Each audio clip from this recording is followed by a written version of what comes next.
Mengenai produk, ya tentu saja yang ingin saya ketahui produk yang laku itu sebetulnya menurut Mbak Novika yang bagaimana? Ini kita bicara produk kuliner atau kerajinan? Kita ngomong secara umum dulu. Oh, secara umum. Secara umum baru nanti saya ingin konversikan ke produknya Mbak Novika. Kalau secara umum sih ini menurut pandangan saya. Baik. Yang murah. Murah. Pertama murah, murah, kemudian itu memang benar-benar bermanfaat. Terus produk itu juga bisa menaikkan gengsi seseorang, itu sih.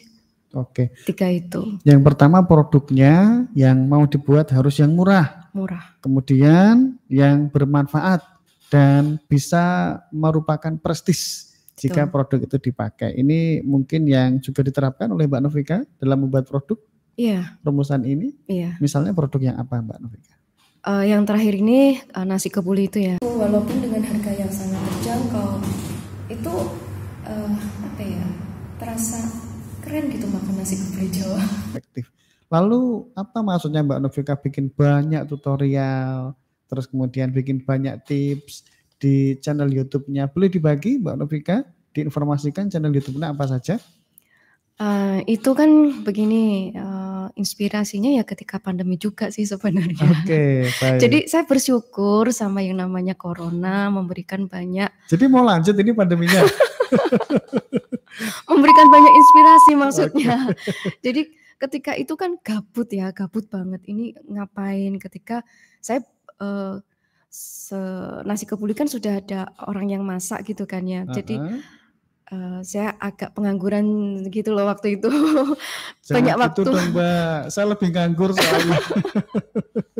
Ini kan saya punya banyak waktu luang lagi kan waktu itu. Terus saya berpikir orang sekarang atau trennya sekarang ini untuk pelatihan-pelatihan itu lebih banyak larinya ke digital semua. Gitu loh. Nah, seperti dulu ya, waktu dulu kan pelatihan baik itu pelatihan BIMTEK ataupun pelatihan macam-macam pelatihan macam-macam peningkatan itu kapasitas kan, ya. Itu kan dilakukan secara tatap muka gitu ya, di suatu tempat gitu kan. Nah, tapi sejak adanya corona kan orang pakai Zoom, webinar gitu kan. Bahkan sekelas motivator besar pun mereka membuka kelas-kelas Zoom gitu loh, webinar. Online, iya, semuanya itu lari ke digital semua. Nah, saya pun ikut arus itu gitu loh Kak.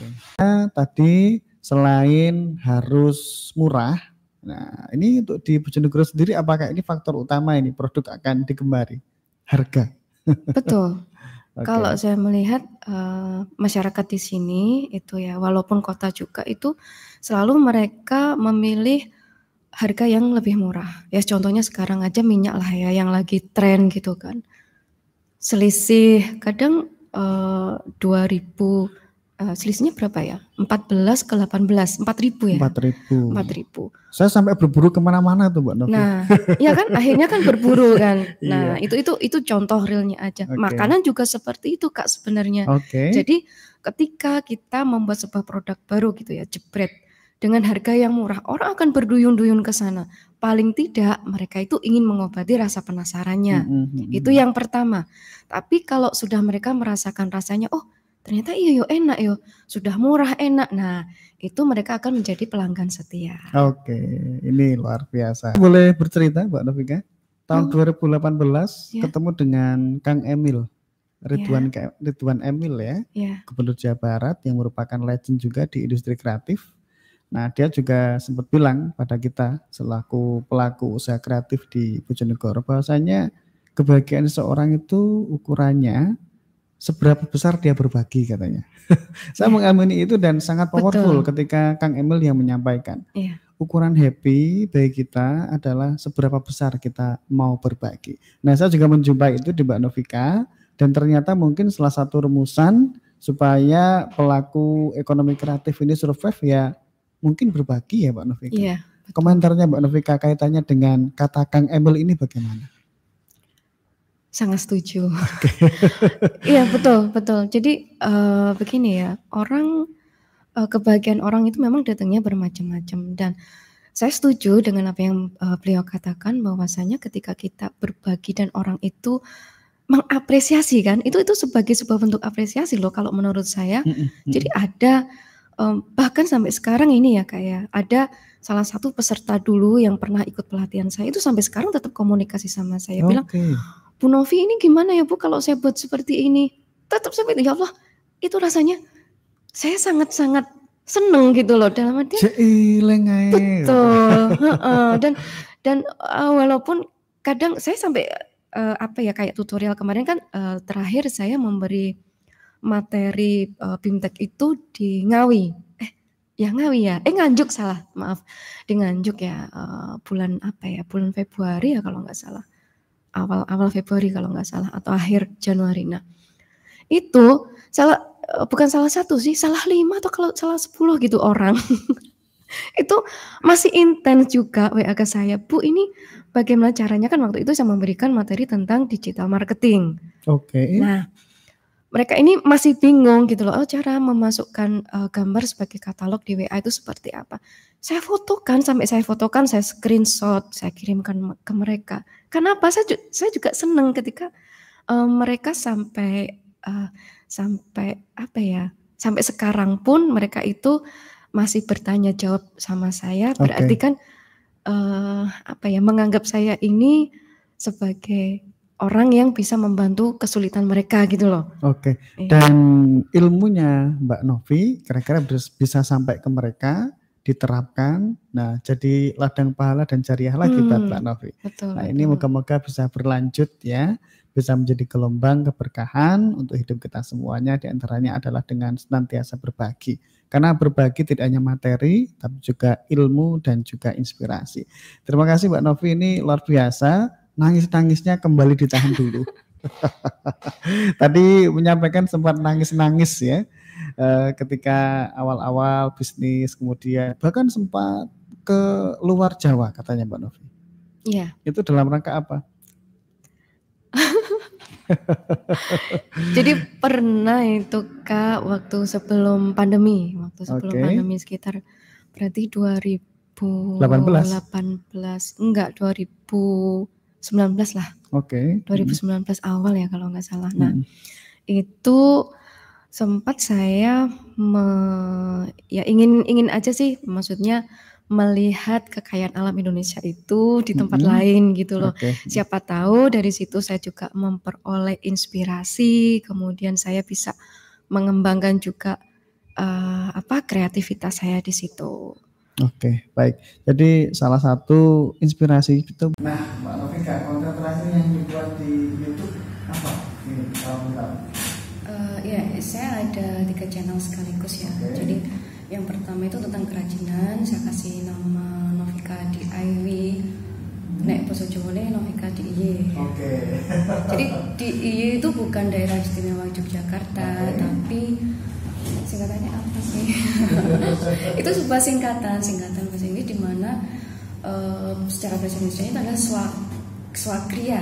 Jadi sesuatu yang bisa dikerjakan sendiri. Jadi apapun sesuatu yang bisa dikerjakan sendiri. Kemudian channel yang kedua itu adalah kegiatan sehari-hari saya seperti kulineran, wisata, terus bersih-bersih rumah, ya pokoknya kegiatan sehari-hari itu. Termasuk siaran? Ya nanti ini saya dokumentasikan dan saya upload. Itu channelnya Novika Daily. Terus yang ketiga itu tentang animal tapi khusus kucing. Bincang soal pemasaran ya, soal bagaimana siapa saja yang menikmati produknya Mbak Novika dan sampai mana saja. Kira-kira itu Mbak Novika.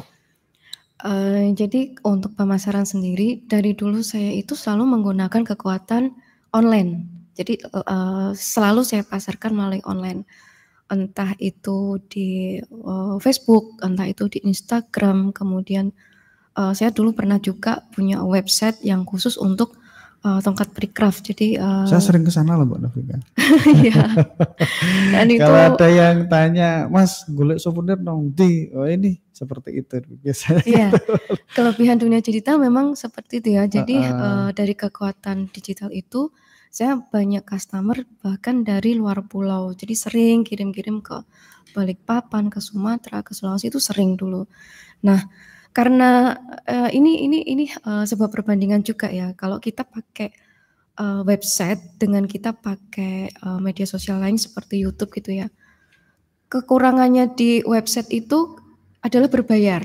Jadi kalau kita sudah nggak ada lewat gitu ya, lewat masa aktif, masa aktifnya itu, domainnya itu, maka ya udah hilang websitenya kita.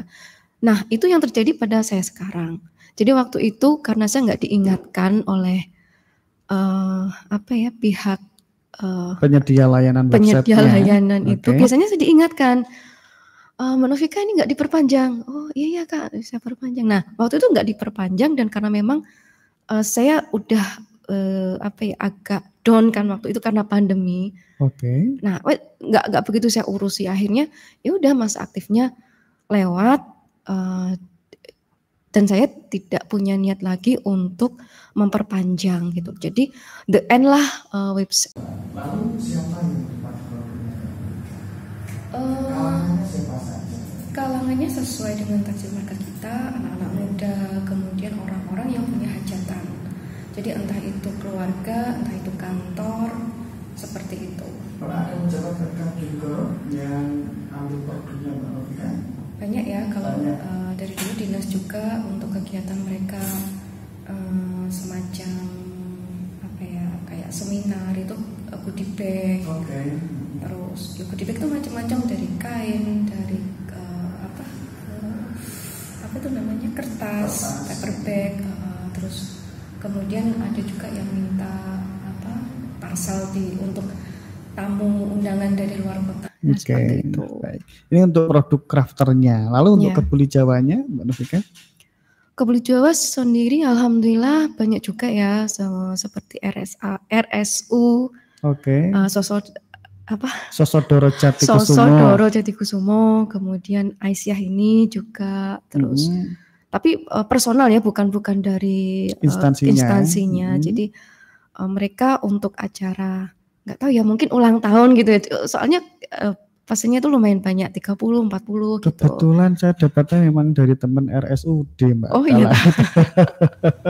Ya mau acara kita bareng-bareng pameran pelayanan publik dari Pemkab Bojonegoro. Loh ini kan Mbak Novika gitu ya. Dan saya lihat di medsosnya seperti itu. Nah, ini terus cukup jadi obat rindu. Teman-teman Wonogiri itu sering sekali. Banyak lah. Saya 3 tahun di Mesir, di Timur Tengah, Mbak Novika. Tahu kebuli itu bagaimana, yang dari India bagaimana, kemudian yang dari asli Mesirnya bagaimana. Rasanya lumayan, pernah mencoba. Meskipun kala itu saya tidak berpikir rasa, yang penting makan. Kemudian ini dapat ya sedikit lah tombol kangen ya sama suasana nasi kebuli. Kemudian nasi kebuli ini kan khas untuk hajatan juga sebetulnya, acara pernikahan serta acara-acara istimewa yang lainnya. Sukses selalu untuk Mbak Novika. Ini ada kesempatan untuk Mbak Novika untuk menyampaikan kesimpulannya, kemudian boleh pula menyapa untuk mitra setia dan juga teman-teman. Ini kata Pak Amin mau gelar tikar katanya dengarkan Mbak Novika. Ya Pak Amin seperti itu ya, saya pantau di Facebooknya. Silakan Mbak Novika.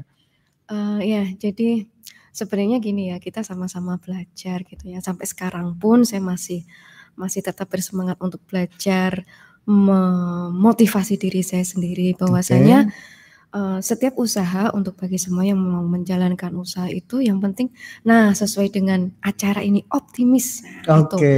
Yang penting itu optimis sih kalau saya. Kemudian jangan terkendala oleh kita merasa modal kita kurang, kemudian kita mau punya keterbatasan misalkan di dunia teknologi, misalkan seperti saya dulu, saya terjun ke YouTube gitu ya, ini masalah dunia digital. Saya terjun ke YouTube pun dengan minim sekali pengetahuan bahwa bagaimana sih cara kita itu untuk menyeting sebuah video supaya banyak peminatnya, membuat thumbnail itu menarik. Apa sih thumbnail aja saya nggak ngerti thumbnail itu apa, kemudian views itu kita arahkan kemana, penyetingan bahasa seperti itu, ternyata itu banyak sekali yang harus kita pelajari. Dari kebuli juga seperti itu, saya nggak punya keahlian untuk masak gitu kan ya. Saya hanya penikmat, selama hidup saya hanya bisa menikmati makanan. Saya orang yang paling males untuk masak gitu kan. Tetapi karena ini sebuah peluang, ya saya belajar masak. Walaupun kita harus bayar mahal ya waktu itu. Ya nggak apa-apa, itu investasi untuk kita sendiri. Kemudian modal minim ini pun jangan dijadikan alasan untuk kita. Saya memulai YouTube ini ya pakai modal HP aja gitu kan. Saya dulu juga nggak ngerti yang namanya tripod, nggak ngerti yang namanya holder, nggak ngerti yang istilah-istilah seperti itu, saya sama sekali nggak paham gitu. Tapi kita manfaatkan aja seadanya. Waktu itu saya bikin tutorial itu, HP itu saya buatkan sebuah standing buatan saya sendiri. Standing buatan saya. Yang penting dia bisa berdiri sendiri, bisa ambil video saya, dan saya bisa mengerjakan tutorial. Seperti itu ya, kita manfaatkan aja lah apa yang ada di sekitar kita. Kita maksimalkan potensi di diri kita. Misalkan begini ya, saya bisanya di bidang kerajinan gitu kan. Nah, untuk video YouTube itu saya membuat tutorial kerajinan, itu salah satunya.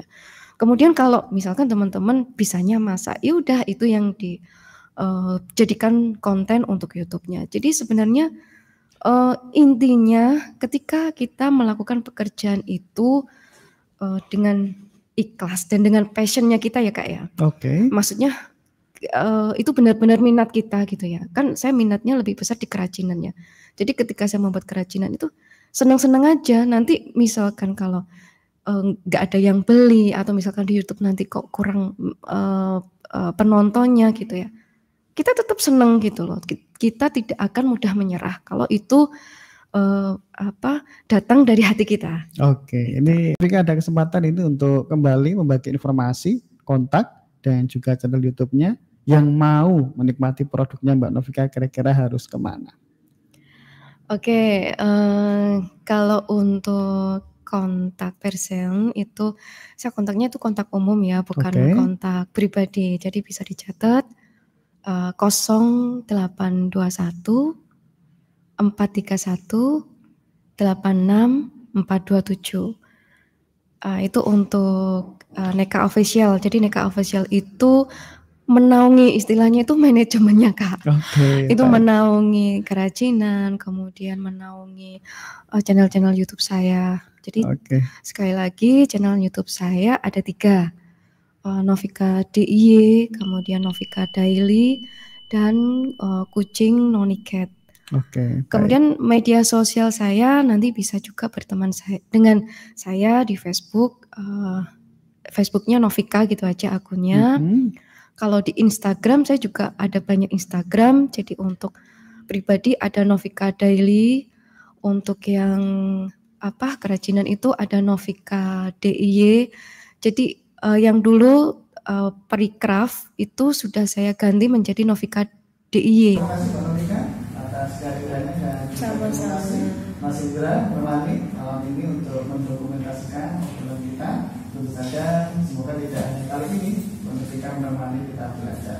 Saya pamit undur diri dan Assalamualaikum warahmatullahi wabarakatuh.